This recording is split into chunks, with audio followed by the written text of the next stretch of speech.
Hello. Hello.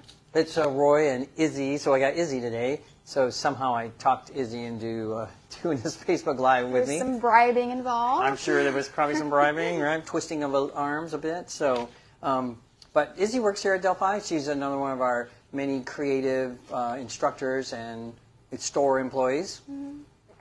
And I talked her into like doing stepping stones. So that's what we're going to talk about today. And I thought it might be interesting to actually, because you've never made one, right? I've never made a stepping stone, so this is my first time. Yeah, so I thought it'd be good to get like a perspective from somebody that hadn't done one before. Mm-hmm. And I think for the most part, you just tried to follow the directions, right? Mm-hmm. So on the box, as opposed to me telling her what to do. So we'll see how that turned out. Yeah. So today we wanted to show you a couple of different ways of making the stepping stones. We do have this really nice product here by Diamond Tech Outdoor Cement. It's the ones that are really white on the table, which sometimes that's really nice when you got that really nice white color, because it really shows the glass off color-wise, I think, a little bit better. But then I'm going to show you how to do them with just a regular bag of concrete you can buy at the hardware store, because sometimes that comes in handy too. So we are going to, that's the one I made yesterday. Mm-hmm. Yeah. So we had to make some yesterday, and then we're going to pop them out. A couple of them we're going to do a reveal right here, right? So we'll see how they turned out, right? Like right. I was asking Izzy, I go, so how was the whole experience? Did you think it was all right? And she's it was like... It was not too bad, yeah. And I figured one of ours has to turn out if we made two of them. So. It's probably a better experience if it turns out the way you want. And then we're going to show you how to set it up. So let's talk about from the beginning, right? It's probably better to start that way, right? The setup and how we get ready. Like I said, we are going to pour one, but Izzy's got a design here that she's working on right here. And so the glass is all stuck. So how we make these is, it's kind of like a pineapple upside down cake where the glass goes in the bottom of the mold, and then we mix the concrete product, pour it in. When that sets up, flip it over. Now the glass is on top. One of the really nice advantages to that is that the concrete flows around the glass and really holds it in place. You get a really nice smooth surface to your stepping stones. Nothing's really sticking up out of there, which is good. And the cleanup should be relatively easy, hopefully, if we did it well. Should be good. And I think it's important to talk about your glass choice too. So you want to choose glass that is relatively smooth. Typically it'll be better in terms of like having a flat front, and also typically choosing glass that's opaque. However, you can choose transparent glass. Just be aware that you'll see whatever you choose for your binder, concrete or this, you'll see that under the transparent Yep, glass. that's a good point, right? I've played around with trying to work with some transparent type glass just to see how it would look. And being smooth is definitely true, because again, the glass is going to be on the bottom and the concrete will just flow around it and bury the glass, which is not a good thing. You can get it out, but it's not super easy. One of the things too about patterns, so this is a pattern that I use for the one I have here that I'm going to take out, and it's, mushroom, right? The only sort of tricky thing is, well, there's a couple tricky things, right? One would be when you're attaching the glass to the contact paper here, it needs to be flipped over so that the top surface of the glass is really going to be this, is what's sticking, right? Not what's here on the back. And so sometimes for people, that can get a little confusing. Yeah. I'm guessing maybe you picked some glass based on the design of the glass, the swirls or exactly. how streaky it is. And then also I just freehanded this pattern, and what I did is when I had it all set how I wanted on a template like this, I took an image of it and then I just flipped the image in my phone, so then I could just compare the image to how I should be placing the pieces on. So then I actually had a reference compared to, in my brain, having to flip all the pieces around. So that is a helpful tool, to take an image of your finished piece first and then flip it and then reference that when you're transferring everything onto the sandblast resist or contact paper. Yeah, that's a great idea, because one of the things, so if we're flipping everything over, we also need a reverse copy of your pattern, which you might not have, right? I have this and I can flip it over. I used a Sharpie marker so it bled through to the other side so I could sort of see. And to be honest, this piece is pretty symmetrical, so if I don't get it quite right, it's not that big of a deal. But if you're doing something like numbers, like you can see this one here, right? It's a house number. If we were doing something like numbers or letters, I tell the story about a customer that made one of the bigger stepping stones. It was like a 16-inch round one, and then she was going to put it out front of her house, and so she wrote the word welcome. Oh no. Yeah, and so when she poured it, it was completely backwards. So you just have to remember that as it's sitting in the mold, right? That you're looking at the back of the glass, and everything needs to be in reverse. Yeah. Sometimes that can get a little tricky. Definitely. So, yeah. and then we're using I called it contact paper a couple times, but what we're using here is something called Sandblast Resist. Something Delphi sells. What's nice about it is if you notice, it is clear. So you can just lay it on your pattern and then just follow the lines underneath. I mean, I know you didn't. This isn't your pattern, but you can still see it, right? You can see how you can see where you need to put the pieces. Makes it pretty easy. But you can use regular contact paper. The biggest difference for me has been I find that the Sandblast Resist is a little stickier, right? A little stronger adhesive. So when it's in there, it's less likely to come off the contact paper. But that can be helpful too, even when it comes to like transferring, just making sure nothing like pops off. So yeah, there's a lot of advantages to Sandblast Resist. That's for sure. Oh, the other thing is I noticed that you cut this your design into a nice square. Yes.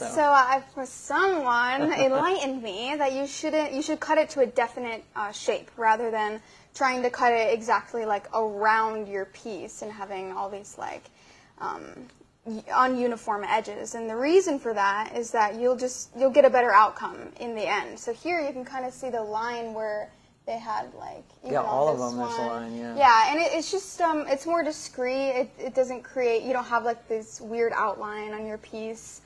It'll just give it a better look in the end. Well, that is good. Sure, it gives you more like playroom too, like let's say I happen to vary from that, whatever I cut out, you have more like then you know where you need to be. I mean, definitely for mine at least, this is not the exact same as what I had created before. But because I have this like definite shape, I could adjust things and it didn't mess anything up. So. Yep. The other thing too is that this is an 8-inch square, and when they're talking about it being 8 inches, they're talking about this backside of looks like the top of the mold to us, but it's going to be the bottom of the stepping stone. That's 8 inches.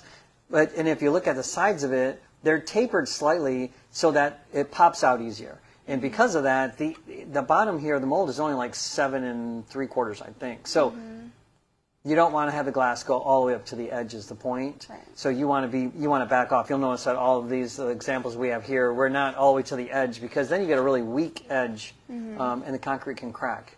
And I know that from personal experience. So I was doing one time. I was like, I'm going to just cover the whole thing. And then I took it right up to the edge of the mold. But then sometimes you have exposed, sharp edges of glass. And if they're actual stepping stones, probably nobody wants to step on that. So. Yeah, right, exactly. So leaving a good edge, like a 1/2 inch of an edge is probably smart. I think that's probably a good idea.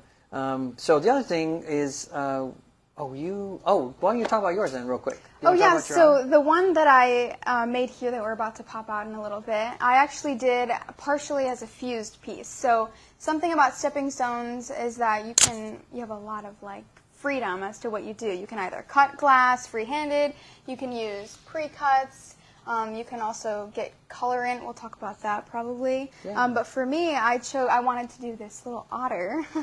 But then I thought about how much detail is on there and how I would probably have to worry about the concrete getting in all the grooves if I cut them out as like separate pieces. So I decided to do it as a fused piece. So I just took one piece of fusible glass. I used glass line on top of that to create the design of the otter. I kind of just free-handed that, but I did initially cut this otter out so then I could trace it onto my glass because it's opaque. And then I cut that out, but everything else I just free-handed. And then I just fused it at a very low temperature so that I wouldn't distort my glass, so it was still relatively flat. I think I took it to 1331 or something like that. 1331. Yeah, so, but it didn't distort a lot, which is great because, again, as we talked about, we want it to be flat. But then it cooked it enough to actually adhere those to the glass. So we'll see how that turns out. And then I also did cut out some dragonflies with a bandsaw, so I kind of incorporated many different elements into this piece. That's good. I mean, because there is no like perfect way of doing the stepping stones, and like you'll again notice that some of them are cut out almost like stained glass, right? Where pieces are cut and they use a grinder to grind them, or some are more of a mosaic style, where it's just little tiny pieces that kind of make up the design. I think Val made the frog. I'm pretty sure that's hers. But so let's go talk about the next step. So we have a mold, right? These really nice plastic molds, and they are reusable. I get asked that question sometimes, but we can use these, just a ton of times. But we have to do something to the mold so that the concrete doesn't stick to it. Yeah, similar to baking, you have to prep your mold. So we just use petroleum jelly. Oh my gosh. I know. Like Vaseline. You can say Vaseline. Yeah. They don't sponsor us unless they want to, but. Yeah. So petroleum jelly, you can get it from anywhere. It just acts as a nice lubricant, so then your mold will have an easier time popping out. I thought I grabbed a paper towel. Paper towels. Sorry, we swear we grabbed paper towels before we started. One. But take it away, Roy. So we'll have to coat this, and it's a lot like doing a cake pan. I'm not sure if Izzy said that. So a real thin coat. You don't want to glob it on. I've had people before, they're like, well, I want to really make sure it's not sticking. So they put on a lot of the petroleum jelly, and it like if there's swirl marks and big globs of petroleum jelly, you'll see it in your stepping stone. The other thing I know people have used is like vegetable oil or Pam. Oh, I've seen Pam, yeah. I don't like them. They don't work as much. What I don't like about them, they work just totally fine. What I don't like about them is the cleanup is much more difficult. When you have to clean the residue of the Pam left over. With the petroleum jelly, it's real easy to just wipe it out and it's practically ready to go again. I'm not grabbing enough. Sorry, it's like so far down there. I know. You're doing a great job. Excellent.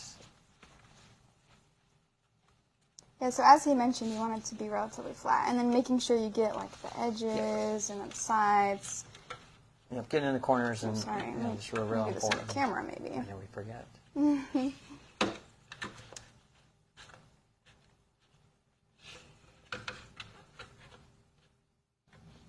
Are you It's entertained? riveting. It's just riveting. It's just so entertaining. This is a great one. Hey, for those of you that are watching, if you guys have questions at any time, though, I mean, feel free to reach out to us, right? You can make a comment in the section below. You can always email us, Facebook at delphiglass.com, or you can message us on Instagram. Was I right? Did I get that? You did it. No cheat sheet. No, Wow, you're Holy pro. cow. Man, I've said it a million times. I don't know why I can't remember it better than that. But All right, that's pretty covered. yeah, that's pretty good. So I know sometimes the questions we get asked a lot of times is about, how durable are these stepping stones right after you make them? And we, if you're not familiar, we're in Michigan and it freezes here. And I have some outside. In fact, we have some here in the store that are just out front that have been through, numerous winters. The key is just mixing it correctly, and we're going to talk about that in just a minute. If you mix it correctly, they're really, really quite durable. Mm-hmm. Yeah. And you can walk on them, and you actually can. I mean, so if you're actually using them as some kind of a paver or something, they're durable enough to do that. Looks good. Nice job. Sometimes I want to make sure it turns out good. Good. All right, good. That's good. That's good. So that was all ready to go. And then, so here's the really tricky part. It's placing the piece into the mold. And I tell you, I've taught classes on this, like hundreds of people on this. And every now and then somebody flips the whole thing over. So I'm not sure why. Yeah, so as you see it on the table, sticky side up, you just want to transfer it and just set it right in. There's no flipping, nothing. You just pick it right up and you just put it in there. The other nice thing about the petroleum jelly is even though we think it's slippery, it actually helps the contact paper from sliding around. And then you can just kind of eyeball it if you want to center it a little bit if it's too close to one side or another. But yeah, I just kind of slid it around until it looks good.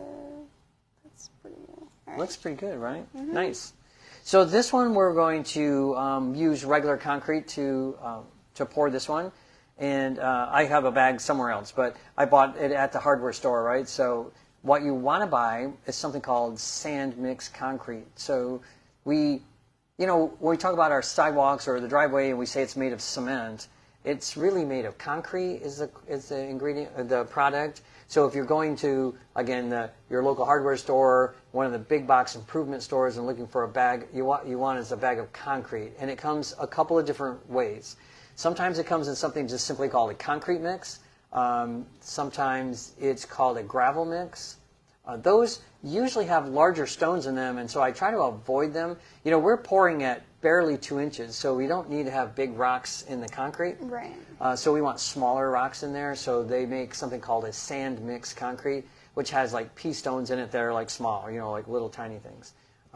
And that works better for what we're doing here. When I bought the last bag of concrete, they didn't have the sand mix, so I had to buy just the regular gravel mix. And I was telling Izzy yesterday, I was almost swearing as I was trying to get all the rocks out of it. It can be a little annoying. It's a ton and of rocks. especially if you're under any sort of time constraint, like he Like was. It's just a little annoying to have to pick it all Oh out. my So if you gosh, can yeah, save that was yourself that, and if pain. your store has that sand mix, then go for that. Yeah, go for that. It's pretty good. But one thing you still have to do is screen it. So even if you have the sand mix concrete, so I just, got this strainer, at the dollar store, and I scoop out the concrete and sift out any stones that are in there. So what you want to do is pour the first layer. You want to use something that's really fine so you don't trap any rocks against the top of your stepping stone, right? Mm-hmm. It's also, it's a way of catching air bubbles too if there's stones in there. Mm-hmm. So we just want it could be a ½ inch thick is all it needs to be for that first layer. And that's what I did here was I sifted this out. I know you guys can't really see it very well probably, but it's really pretty fine, right? So it's mainly just the Portland cement and sand mix. There's no stones in there, maybe a couple because I did do a very good job of screening it. But this stuff is really fine, and this is what I'm going to use for the very first layer. Now, when you're mixing any kind of concrete, the recommendation is that you wear a mask, right? So you wear some kind of a mask so you don't breathe in the dust. I must have grabbed that for you. Use that one. Thanks. And the other thing is wear gloves. It is a chemical reaction when we add water to concrete, and for the most part, it's relatively mild, but it'll dry your hands out if you're in it barehanded. We're using some nitrile gloves here. I'm going to use a glove in a minute. So I have taught this class many times, and I used to travel around Michigan and teach this class. And so I used to carry around buckets and concrete and big mixing things to mix the concrete, and it was it got to be an ordeal. So I kept thinking there's got to be an easier way that's less messy. So now what I do is I pre-measure the concrete, and I put it in a bag.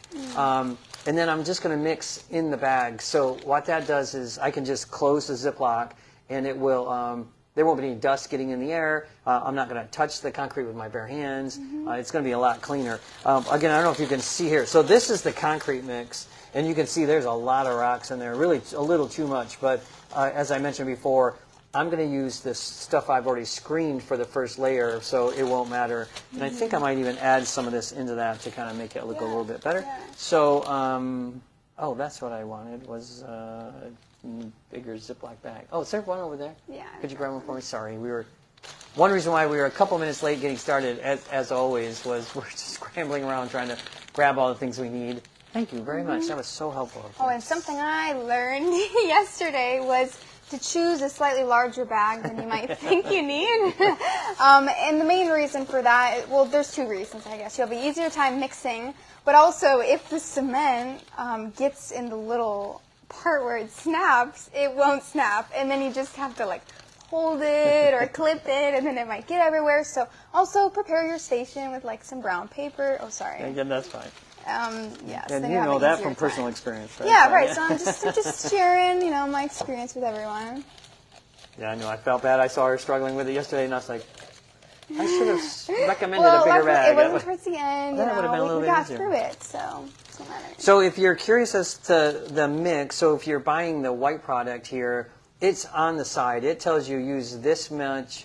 If you have this size mold, use this much weight or ounces of the product, and then how much ounces of water to add to it, right? I can tell you it's not quite 2 ounces of water per pound. It's a little less than 2 ounces of water per pound, but that's a good starting point. And my advice to people is, even if you measure the water out, don't dump all the water in. Add it slowly and gradually until you get the mix you want, because you might be surprised that sometimes you don't need that much water. I mentioned earlier that it's a chemical reaction, so too much water or not enough water just weakens the concrete, so we don't want to do that. Yeah. So I have some water here, so I'm just going to pour some.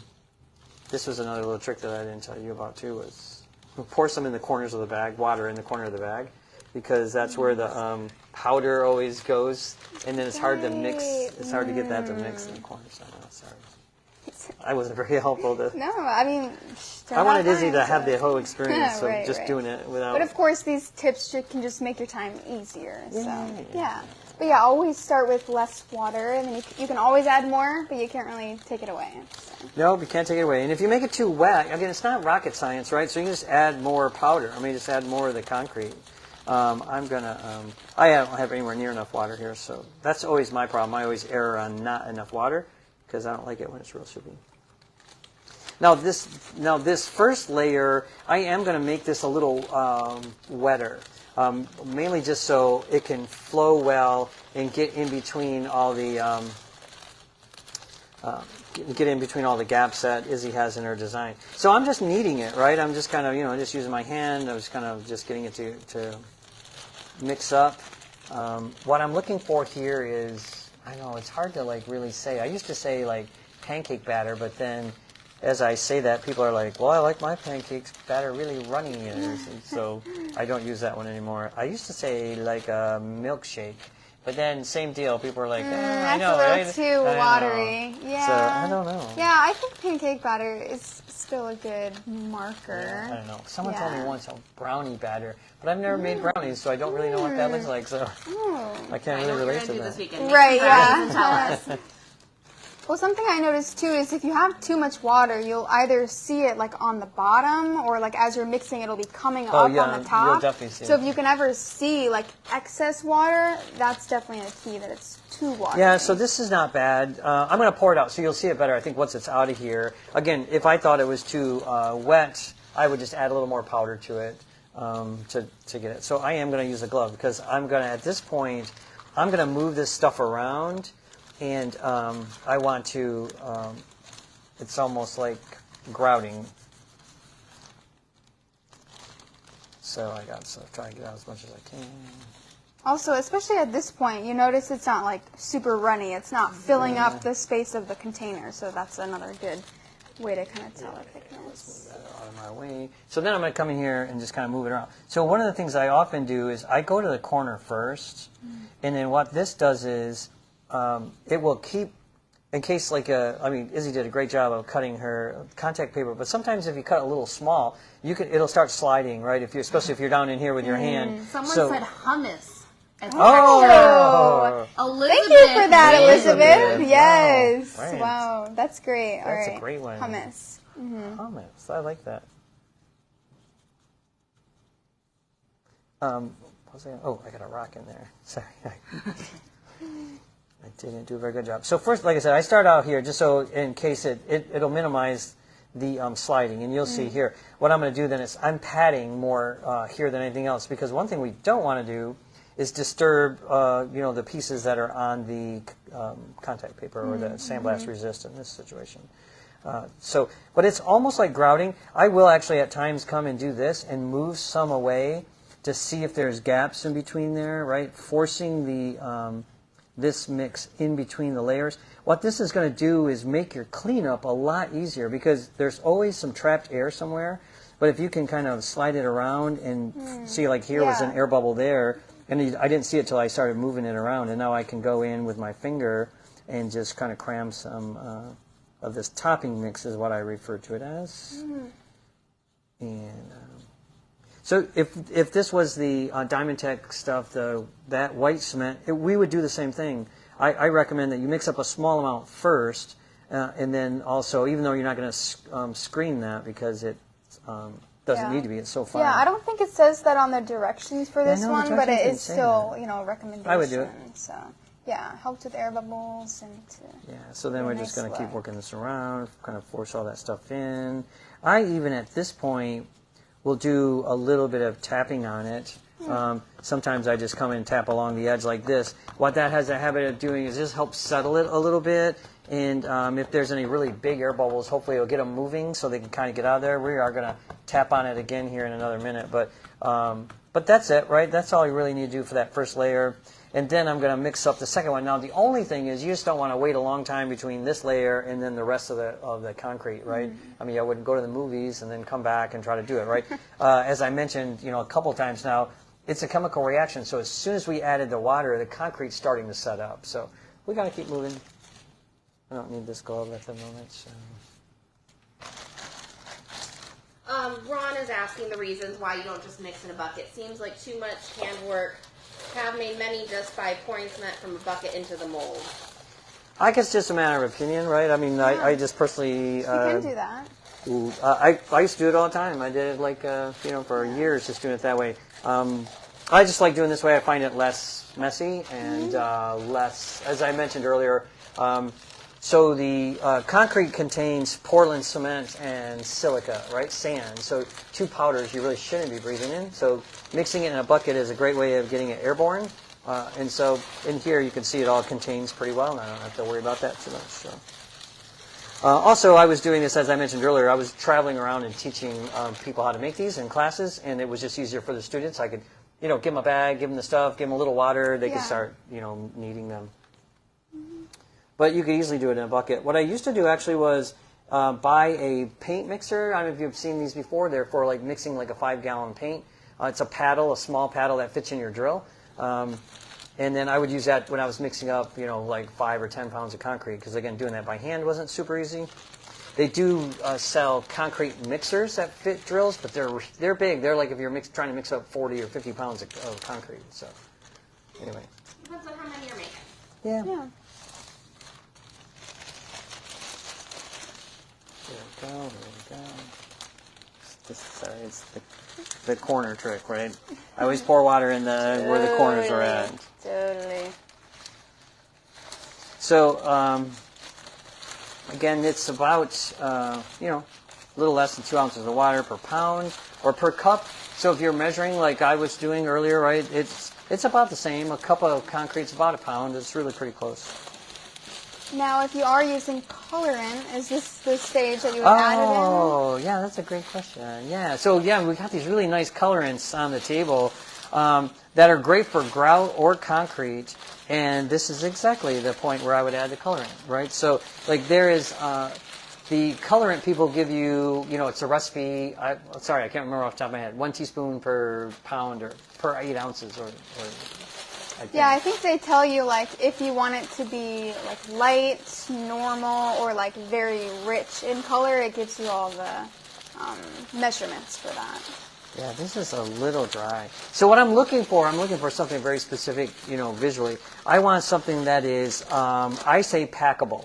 So if you could pack this into a ball, and if it held the ball shape, then that's good enough, right? If it's too dry, it'll just kind of crumble, which is what it's doing now.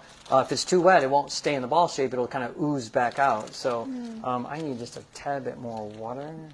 Now, to be honest, I'm not that concerned about if I make a perfect mix, right? Because normally around here, anyways, we're making these that are going to stay inside. They're not really ever going to go outside. So real important, like I said, if you're doing this, that's going to go outside, especially in an area that freezes, that you just do get the mix right. I mean, making it wetter is easier to work with, and I can tell you that's usually the mistake most people make, because they make it too wet because like I said, it's just easier. All right, that's not bad. Let's see where this goes.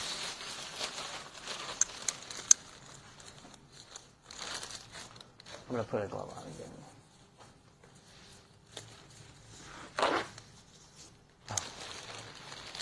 There, we're just going to dump that in there. And again, you want to be a little careful here, right? I mean, you don't want to disturb your design. That's the most important thing, right, is that you don't want to do anything to the design. And then I can just kind of move it around and kind of pat it in there. Mainly, what I like to do it this way because I think it helps kind of squish out air bubbles. If you notice, I kind of start in the middle and kind of push towards the edge so that the bubbles can kind of get out that way. Again, if this is an actual stepping stone, something that's going to be functional, you want to pour as high as the mold is, which I was saying was around 2 inches, just for durability.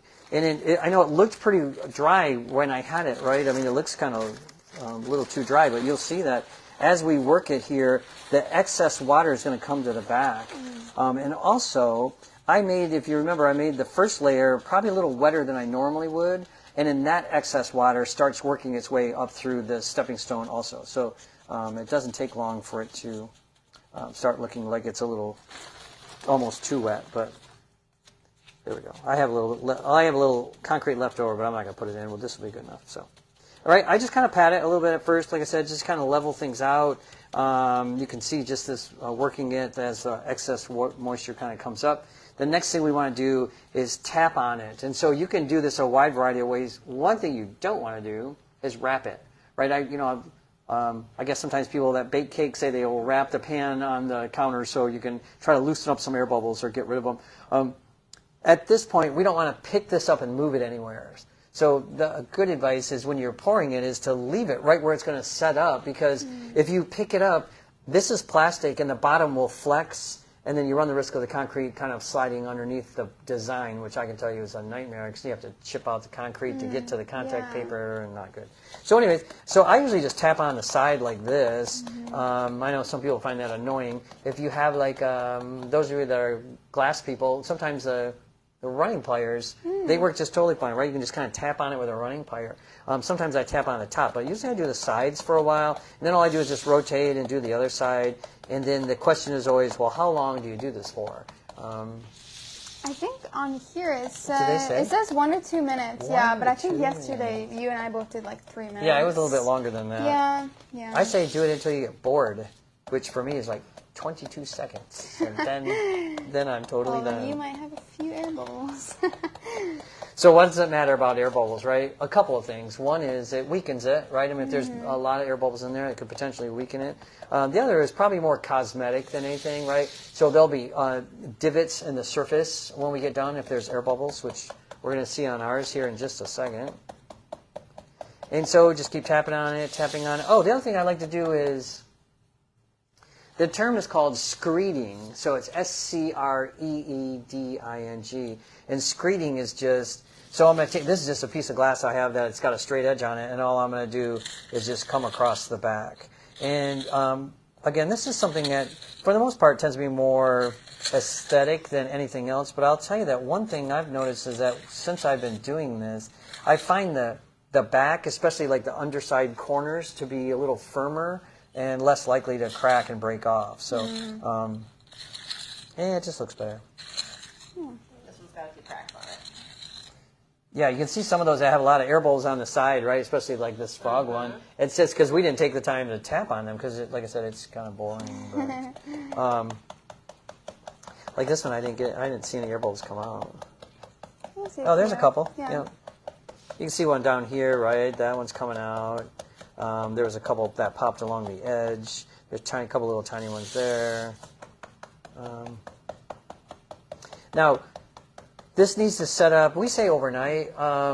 Sometimes people will say 24 hours before you pop it out of the mold. I actually like doing it less than 24 hours in a perfect world because you'll find it easier to fix anything on the top if you need to fix the top, which we're probably going to have to. You're not going to get all the air bubbles out, so there's always probably an air bubble here or there that needs to get While you're fixed. tapping, Yeah. Deborah's asks, if you're using the other mix in the box, would you still mix just a small to begin with a little water, or can you just mix the entire amount you'll need at the same time and the same consistency? Oh, I still mix just a small amount for that first layer. One reason why is because, you could mix it all up and then just grab a small amount of it and then, put it to the top and then kind of work it like I did so you can minimize air bubbles. But then the concern is the other stuff you've mixed up is already setting up. So I like to just mix as I go, even with the white stuff. Good question, though. Thanks for asking. Oh, if you wanted to put your initials in here or put the date, something on the back of it, you have to wait a little bit, right? Did you find that out? Yeah, I waited a little bit. Maybe an hour. I think. That's probably about right. Yeah, I don't know if you see I on the drew back a heart in mine. Izzy put this little heart in the back of hers. But so you can't do it right now. It's so soft, it'll just fill right in. Yeah, But yeah. but sometimes I used to recommend that people put the date on it because concrete takes 28 days to fully cure. Meaning that's when it's at its hardest point. It's in 28 days. So so again, here in Michigan, you wouldn't want to put this out if it was going to have a chance of freezing if the 28 days wasn't up. So that's if you're doing a bunch of them, just help you keep track of the date, I guess. Yeah, but that's smart. anyways, I'm bored with that. So I need some water. He likes to clean up the edges. I like to clean the edge, so I Yeah. know Izzy knows all my weird idiosyncrasies.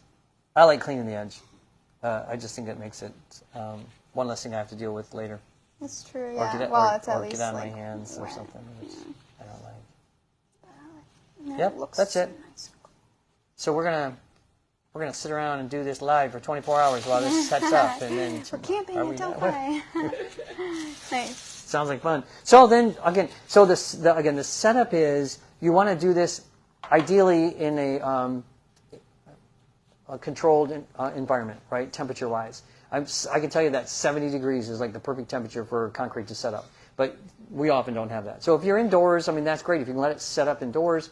It was like 80-something degrees today at Delphi. So I wouldn't leave this outside because the risk is that the water that's in the concrete is going to evaporate before it's used up in the chemical reaction, if that makes sense.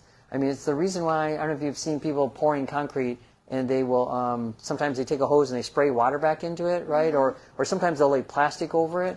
The plastic over it is to stop the water from evaporating out of the concrete, and they spray water into it because they didn't cover it with plastic. And so if it's a really hot day, again, you don't want the water to evaporate. So ideally, it's the first 7 days where it's like you got to be really kind of careful with them. I put here in Michigan, I would wait just a few days on this, and I would just put it outside, right? This doesn't need to wait 28 days to go outside just because, it's not strong until 28 days. Does that make sense? Good. So let it set up. We would pop it out. We poured these yesterday afternoon, almost one right after the other, didn't we? Yeah. Mm-hmm. So right who's going to go time. first? You can go first. All right, I'm going to go take first. this. Do you want it? I don't want that. Do you want it? Okay. I think the trash one. The trash might be good. I was going to just drop it on the floor. So let me move this one. Oh, I said. Oh, Deborah's got a question. Yeah. Can you turn it out of the mold in 6 to 7 hours? Ooh, man. 6 to 7 hours. Regular concrete's a no. I don't. Maybe this, what was this but one? This one used to be a this fast one it says wait 12 hours Yeah, to touch up the front. Yeah. So that's what we've done. Yeah. It's a little over 12 hours now since we've poured this. Well, right around 12 hours. Yeah. But, So I it's don't know. It might be too wet. No, still. 24 hours. To flip it over? We No, waited. when you did it Oh, yesterday. from my when we gosh! did it, I yeah. can't do We that. were here at 2 o'clock in the morning last night. Izzy and I just pouring these just for you guys. So just in case you're wondering. So that's actually a good question because about how quickly you can do it. There are on the market some fast-setting concretes that do set up in just a few hours. So again, if you go to Home Depot or Lowe's or whatever, you can buy a bag of like a quick set, they call it. And I've used those before, and I don't like them. So the fact that they set up so quickly, I ran into some issues with them. I didn't find them as durable, like, again, making it through a Michigan winter. I didn't, sometimes they set up so quickly they crack the glass, which if you have like big, large pieces, that can happen. Yeah. So I would just, unless you're in a huge, huge hurry, I would just, use regular concrete. So this is the way this works, right? So we should be able to turn this over, and in a perfect world, it should just fall out. And if hey, look at that. Sometimes you have to kind of. Gorgeous. Oh my, that is Wow. lovely. So he did use a colorant in his, and we kind of experimented with. On that first layer, he poured in his colorant mixtures, and then filled the rest with just regular cement. So the one thing you always have to remember is that it still has the plastic on it, right? This still has the contact paper. I hear from customers a lot of times, and they're like going, I flipped out, and it looks ugly, right? It looks horrible. And then I'm like, well, did you peel off the contact paper? Right? And they're like, oh, no, I didn't. So we got to grab it. No, so this is how I grab it. Is sometimes I use a knife. Will that do it? Yeah. is I don't grab it here on the edge because the concrete's still a little soft here, and you can gouge the concrete. Which so I always go where the glass is at because I can, all I got to do is just get a little bit. There it goes, and then you can start pulling it up. And then once you can, sometimes I'll even, if I had scissors, I might cut it, and then I could grab it, right? So I'm just going to tear it as we kind of work through it. Nah, I can get this. All right, so that's it. It's all right. It's all right. I know you're trying to be. Again, this is one of the differences between this and the contact paper. The contact paper would just peel right up. The sandblast resist, like I said, is certainly more durable. Thanks for giving me some scissors. Of course. It just gives you something I can just pull on better. There we go. Once you get it, it should just come right out. Hey, and then that's, I did use colorant as Izzy pointed out. So I drilled holes in this glass here and then filled the holes with a colored concrete. I used this orange, which is really kind of nice, right? It was much brighter than I thought it was going to be. I wasn't sure. And then I threw some down here for the grass. Now, this is real typical how this looks. Do you see how there's always a little bit of concrete residue that kind of gets up on top of the glass, so you can see it all over the place. So the first thing I do is, paper towel. I usually use a sponge, but I don't have one. We forgot one. No, that's all right. This will work. Sorry, we're trying to remember everything we need, and sometimes we forget. Yeah. That's my drinking glass. Oh, yeah, that's even better. And then just get it a little wet. And then you can come in and start wiping this off.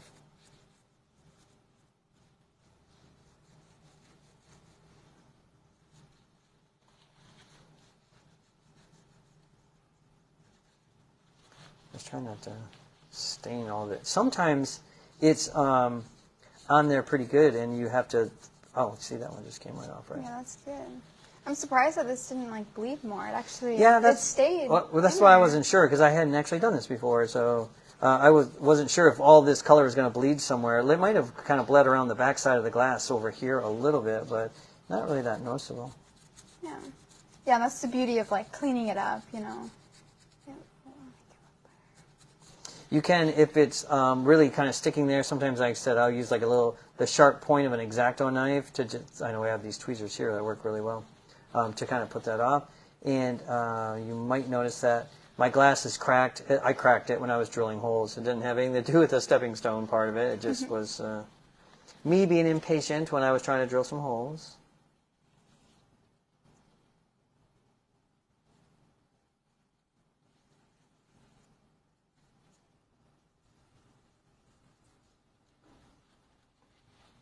Cute. Nice, that's not too bad. So I do have, if you look here especially, right, there's some air bubbles, right? I got a really nice air bubble there. There's an air bubble here.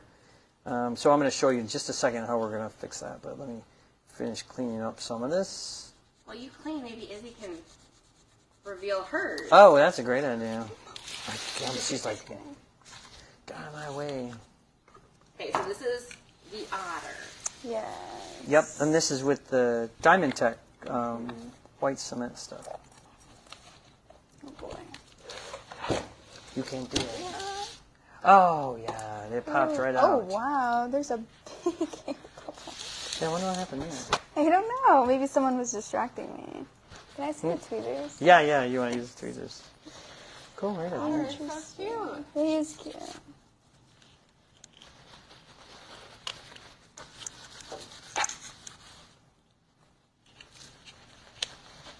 Sorry, I almost stabbed the camera. I thought you almost stabbed me, but that's okay. Oh, my. Yeah, so it kind of bled a little bit. Some cement definitely got under there. Okay, so that's interesting. Mine might have been a little too wet, but what happens? Yeah, what happened? That's all right. Oh, is that where the dragonfly is? There a dragonfly there? No. So this is what you want to do. So just use this and just kind of pick at it, because more than likely you have something there, right? So a lot of times you can just, wow, that is really durable stuff. All right, we're learning a lot today. So much. Okay, that's That's a good one. Oh, there you go. There it goes. Nice. All right. Cool. So you might be able to get this out. So one of the things, so when we have this kind of a problem or this situation, what I do is get it wet. And then what this will do is soften that a little bit so you can pick at it. That is the difference. This, again, one of the differences between, and this is a good thing and sometimes not a good thing, between the white concrete here and then the regular concrete is this stuff is like, it sets up a little bit faster and it certainly is a little harder, I think, because of that. So sometimes then it makes it a little bit more of a challenge to get these out. But if you get it wet, then you can start picking out. I don't know where the wings are at, but this is how I do it. So like start at the edges of it and then just kind of work your way till you get to where the outside dimension is at. Like I said, sometimes X-Acto knife is better because it's flat and sometimes you can kind of get underneath stuff. There's one in that box with the scissors, I'm pretty sure. Man, we're learning a lot today. Yeah, it's different. I mean, again, I don't know how well you guys can tell. You can probably really tell the difference about how much softer mine is than Izzy's is. And I did, we poured them pretty close to each other, I think, right? I was a little bit after you, but it wasn't a whole lot. It was 15, 20 minutes or something. And the dyes are really quite strong. on the, you can see how strong the coloring is on this. Nice and vibrant. So same deal, right? So I'm just going to reveal these. So while Izzy's kind of working at that a tiny bit, I'm going to show you how to fill in these holes here, right? So I mean, I got these obvious, holes here, and I've got some holes here, especially where I cut those 2 pieces of glass and didn't leave much room. So I'm actually going to use this stuff. So this is if you remember, this was the stuff I sifted, and I used this earlier, right, for that first layer in this one here that I did. And that's what we would use to fill in the any air bubbles. So if you have some of the sifted stuff, or you would just take some of the white stuff, and we'll see if we're going to maybe, there's not a lot of air bubbles, so once you get it exposed. But yeah, we can show how to still do it. Yeah. It's coming off though pretty well for you. Yeah, now especially when you soak it with Yeah. water, it kind of starts to soften it again. But yeah, his is definitely easier. Hey, can I see that? Oh, I reach in front of me. Sorry, excuse me. So polite. On camera. Who said that? Ouch. I thought that was always nice. So what we're going to do here is, so this is some of the stuff that I mixed earlier. One of the not so good things about it is it's a little too dry, right? Because it's starting to set up. But let me use this paper towel. So if I'm going to fill this area here, you want to get it wet. And like I said, a lot of times, to be honest, I use a sponge mostly, most of the time. But we're going to come in here, just add some water. Because what we want is the new concrete that I'm going to put here, I want it to grab onto the old concrete. And if the old concrete is really dry, which it sort of is, it's not going to grab it very well. But by wetting it first, and then I'm going to take some of this stuff, and I'm just going to, again, just like grouting, and I'm just going to work that in, right? You can see I got a spot there. I got this spot here. And I'm just going to take a little bit of that, work it in. Any spot, you got air bubbles. Oh, there's a spot up here. Let's put some up there. And then, so once you do that, and then now we're going to come back with, okay, reach in front of you again. Sorry. Yes, you're fine. And then we're going to come in again, use something damp because it just is easier to clean up. So get this slightly wet, and I'm just going to wipe off the surface. And then if you miss a spot, like I missed a spot like right here, then we'll just add some more, right? So I got a little spot there where I did not fill very good, so.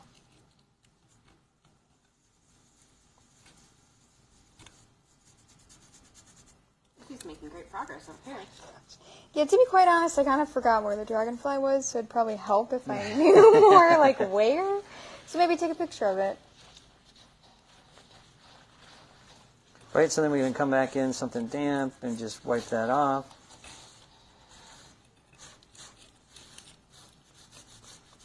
And you can see, right, especially right here, right? I got all those little holes filled in. That gap that was here is not there anymore. I see I could still put a little bit there, so let me add a tiny bit right there.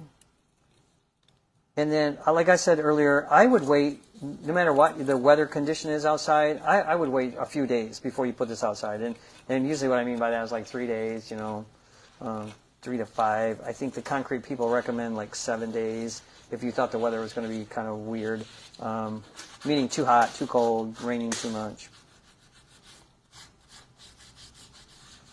That's it. And then it just looks dark because it's wet, right? So this part will lighten up and turn out like those other ones.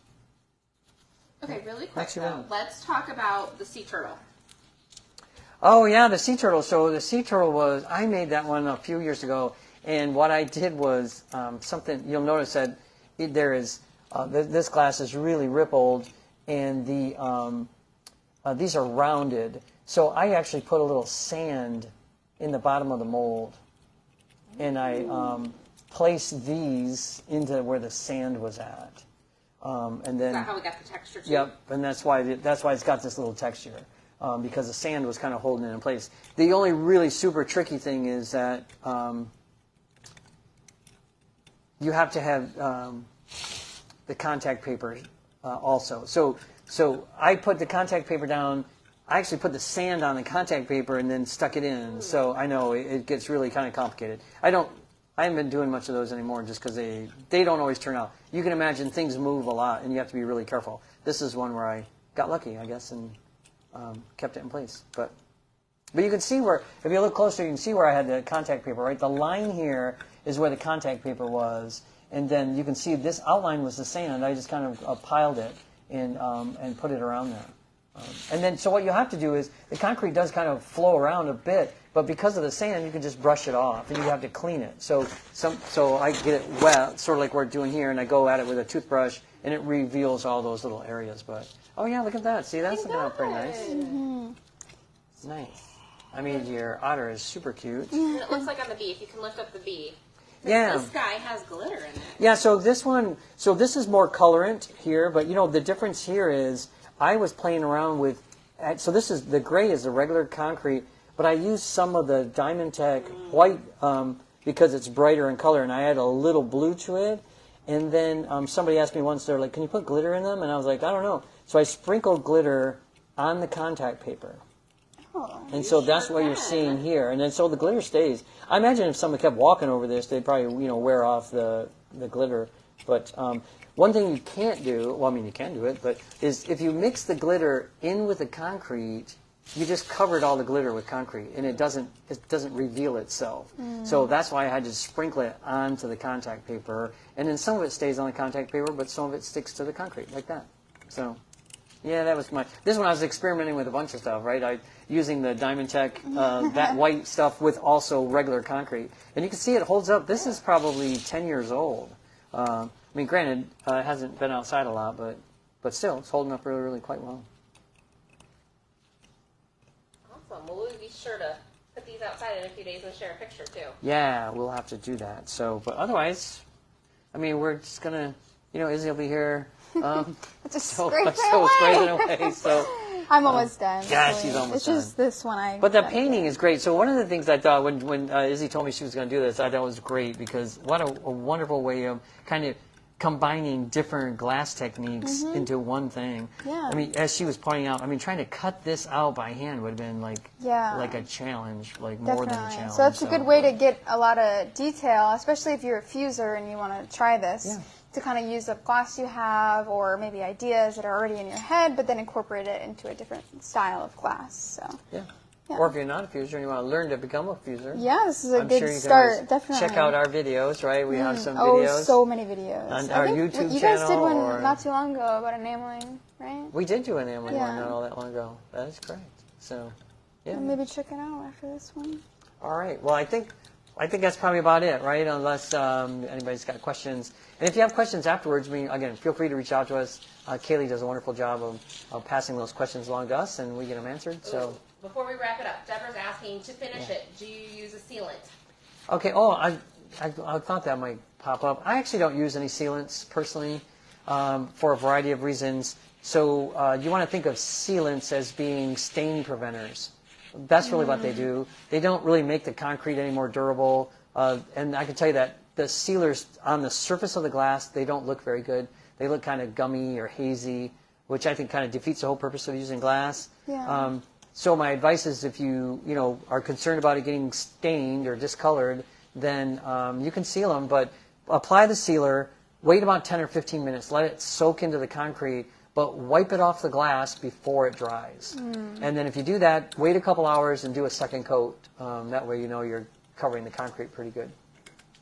Good question, though. Thanks for asking. All right, until next time. See you guys next time.